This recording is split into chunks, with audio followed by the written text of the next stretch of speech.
We've long known that ESPN has long since moved from being the worldwide leader in sports and now is a agenda pushing, a absolute, doctrine spewing, heavily bias leaning one way organization that is no longer the golden era of ESPN and Sports Center when we had Stuart Scott and Dan Patrick, Rich Eisen, all of that good stuff going on. We've known this about ESPN, but at least to this point they've not been, just spewing all kinds of nonsense when it comes to the sports themselves. And now I'm beginning to question what they're even thinking in terms of some of these lists and opinions, these talking heads that they throw out there on ESPN, because it makes no sense half the time.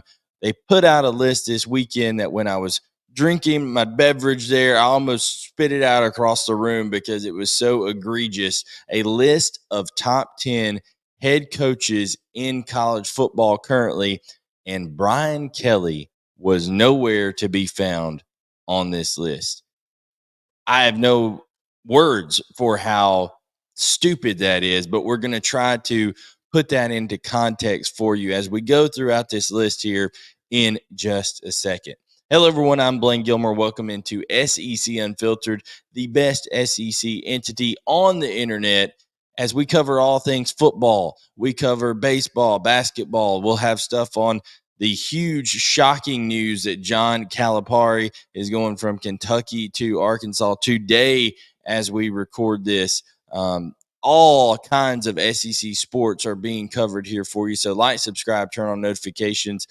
And guys, we're going to get it right into this Brian Kelly being left off this list. But first, I do want to pass on to you, hey, the Masters are this weekend as we're recording this. If you would like some very comfortable attire and also moisture wicking, four-way stretch, nice attire, then head on over to our friends at RHOBACK.com, RHOBACK.com. Use that promo code SECU and get 20% off your first purchase over there. You can hit up the Azalea collection, which is inspired by it's that time of the year, golf, Masters, all those things. But our friends at RHOBACK make the most comfortable performance polos that you'll ever put on. So check them out today. RHOBACK.com, SECU is the promo code. Brian Kelly being left off this list is so egregious that I can't even believe that they seriously put together a list and didn't even have him on there to a certain degree. Just quite simply, utterly ridiculous. But let's get into who they did have. Kirby Smart, number one on their list. No qualms there. I mean, Kirby Smart, he learned under Nick Saban. He took that Nick Saban blueprint to Athens and created a program that won back-to-back national championships in an era that it was not easy to win back-to-back national championships because of basically free agency out there with NIL and the transfer portal and all that kind of stuff, and has Georgia right there in that conversation again this year with the resources he has at Georgia, with the talent, what he's been able to do, taking it over from Mark Richt and taking it to the next level. I agree. Kirby Smart, number one in college football right now. But after this, after Kirby Smart, I do not see a name on this list that I would put ahead of Brian Kelly. I simply do not, because Kalen DeBoer at Alabama, guys, one good season at Washington where you fall short of the national championship. Heck, the same thing was being said about Brian Kelly at Notre Dame. Yeah, he can get to the national title game like he did against Alabama, in fact, but he can't win the big one. Okay, so Kalen DeBoer gets there, loses to Michigan, and he had a little success at Fresno State and had success at smaller levels of college football. But just quite simply, the longevity is not there to even, quite frankly, consider Kalen DeBoer even in the conversation of being the number two coach in college football. Because one, there's coaches out there who have won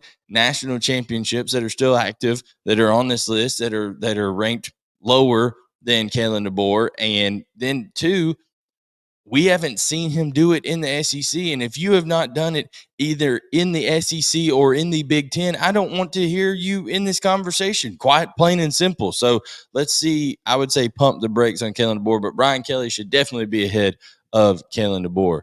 Kyle Whittingham, I love him. I think he's great. Tough as nails football teams, but they peter out at the end of the year. They don't win the bowl games that they're in.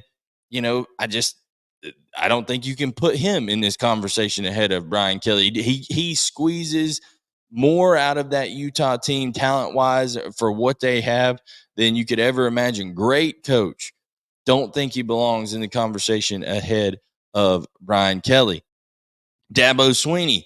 Dabo Swinney, how is he a guy who has won multiple national titles? I don't care personally if you like him, because quite frankly, if you personally don't like Dabo Swinney, you're probably not going to like Brian Kelly. And this has nothing to do with Brian Kelly as a person, because I think Brian Kelly is about as dorky and about as out of touch with today's athlete as you can absolutely have. But what they both are is they are able to organize a program, and they are able to be CEOs of that program and drive it to success. Now, Dabo and them have fallen off a little bit, sure, but multiple national titles for Dabo Swinney.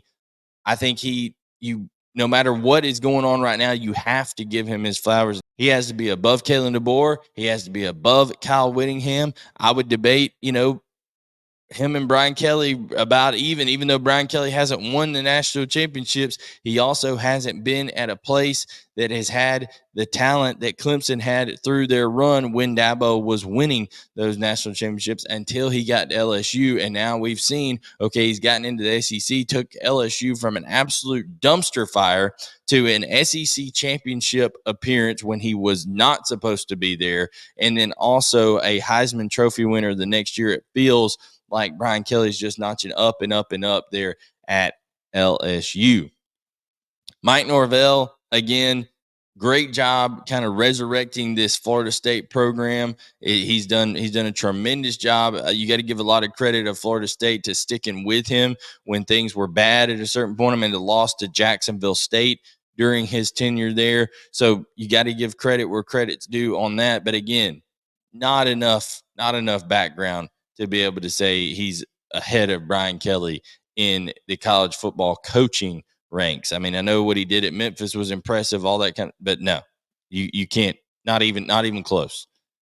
Dan Lanning, same thing, hasn't been doing it long enough. He's impressive, but what really has he done except, go to Oregon, get a lot of excitement, play a weak Pac-12, have Bo Nix make bad decisions in late games.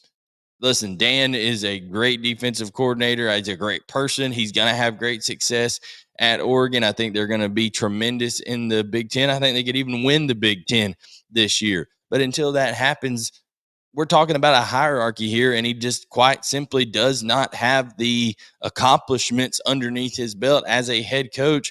Doesn't have the a number of conference championships, or doesn't have a national championship yet, and quite simply has had moments where he has struggled as a head coach in terms of decision making late that has cost his team some games. So they were the more talented team against Washington this year. They lost that game. So just like Kirby Smart went through some stuff at the beginning of his coaching tenure, so is Dan Lanning. But Dan Lanning will one day be, if not one of the top guys, maybe the top guy on this list, maybe 10 years from now, if he stays at Oregon, because I think they'll win a lot. But he's not ahead of Brian Kelly right now. That's absolutely ridiculous. At number 7, they had Steve Sarkisian. Again, one good year. Everybody wants to say Texas is back. Listen, I do think Texas is going to be more consistent from now on. I think they're going to be just fine in the SEC.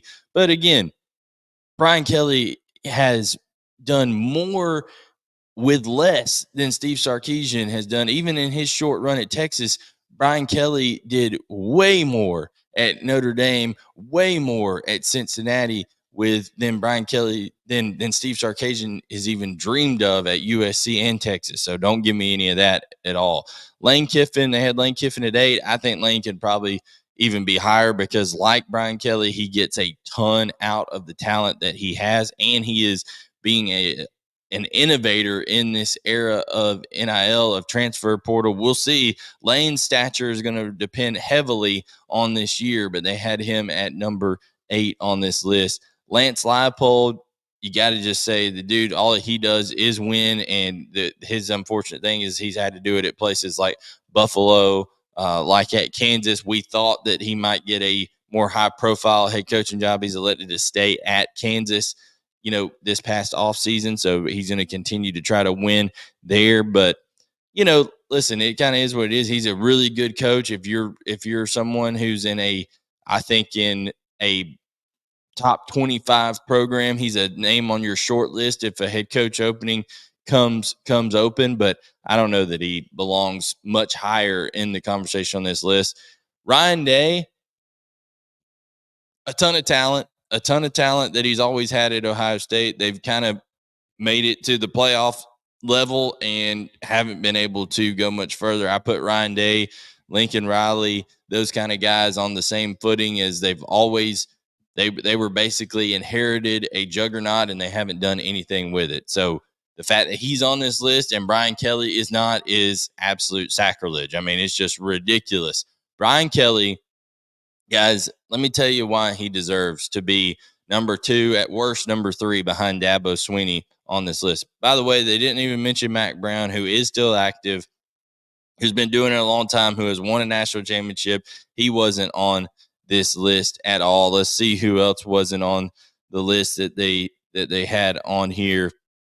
They didn't have James Franklin anywhere on the list, Chris Kleiman anywhere on the list. So a lot of names that could have been on this list, but Brian Kelly not being on this list as the all-time winningest head coach at Notre Dame. And guys, before Brian Kelly took over at Notre Dame had two 10-win seasons since 1993. They had more than that during the Notre Dame tenure, several more than that during Brian Kelly's Notre Dame tenure, had some playoff appearances in 2012. They were undefeated before they got buzzsawed by Alabama. And listen, whoever won that SEC championship game between Alabama and Georgia that year was going to be the national champion in 2012. That's just how it is.